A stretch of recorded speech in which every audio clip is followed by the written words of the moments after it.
Hari ini saya akan menjelaskan mengenai berita yang sedang ramai dibicarakan di media sosial tentang seorang ibu berumur 69 tahun dengan alamat di Jalan Suwiknyo, Pontianak.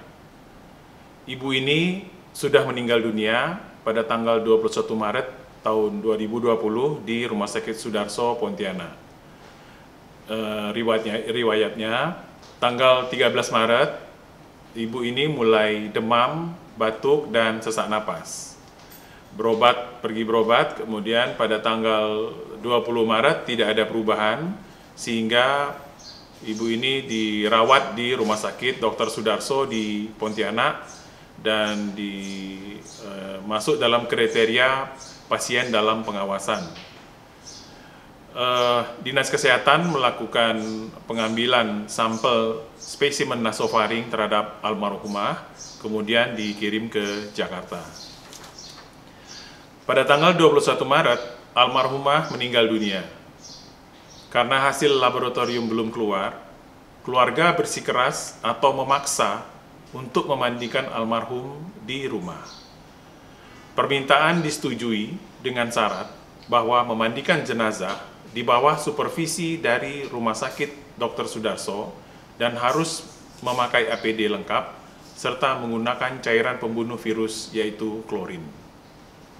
Jenazah dibungkus plastik dari rumah sakit, kemudian dibawa ke rumah almarhum untuk dimandikan. Ada 2 orang anak almarhumah yang ikut memandikan dengan 1 orang petugas fardu kifayah.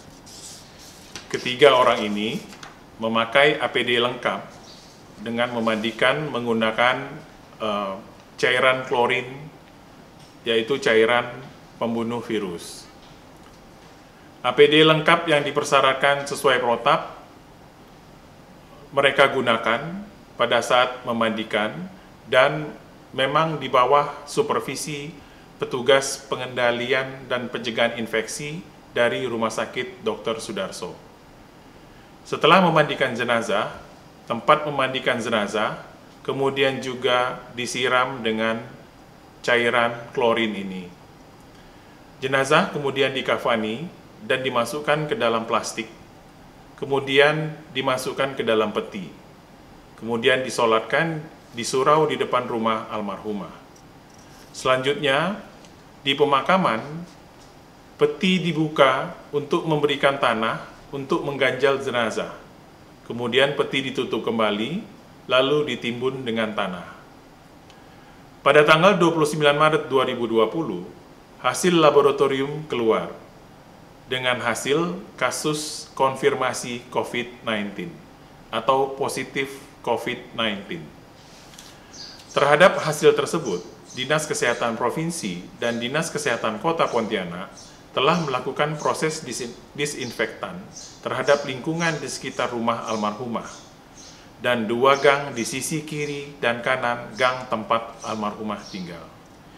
Dinas Kesehatan Kota juga telah melakukan pemeriksaan rapid test terhadap 21 orang kontak erat, yaitu anak almarhumah, petugas pemakaman, dan yang hadir pada saat proses pemandian dan penguburan jenazah. Pemeriksaan ini tadi hari ini dilakukan. Hasil terhadap pemeriksaan rapid test 21 orang kontak erat ini dinyatakan negatif. Jadi 21 orang kontak erat ini hasil pemeriksaan rapid testnya negatif.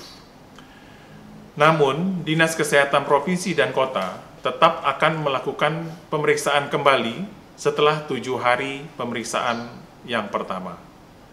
Dinas Kesehatan Kota dan Provinsi terus melacak siapa saja yang kontak erat dengan almarhumah, baik pada saat proses pemandian dan pemakaman jenazah, maupun yang kontak dengan almarhumah selama 14 hari sebelum almarhumah sakit. Jadi almarhumah sakit 13 Maret 2010. 14 hari sebelumnya itu di sekitar tanggal 29 Februari dan 1 Maret.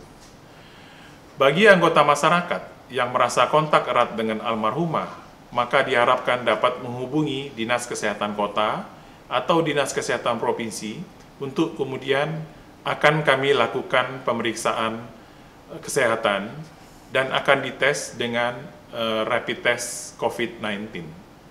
Masyarakat yang kontak dapat menghubungi WhatsApp Posko COVID-19 di nomor 0812 92 119 119. Dengan adanya kasus ini, saya mengharapkan masyarakat tidak panik. Jadi kalau memang ada nanti yang kontak erat, silahkan menghubungi Dinas Kesehatan Kota Pontianak maupun Dinas Kesehatan Provinsi Kalimantan Barat. Diharapkan masyarakat tetap tinggal di rumah, tidak melakukan aktivitas di luar rumah, kecuali untuk hal-hal yang sangat penting. Saya juga mengharapkan agar masyarakat rajin melakukan cuci tangan, makan makanan yang bergizi, diet seimbang, banyak makan buah dan sayur, istirahat yang cukup, olahraga yang cukup di halaman rumah.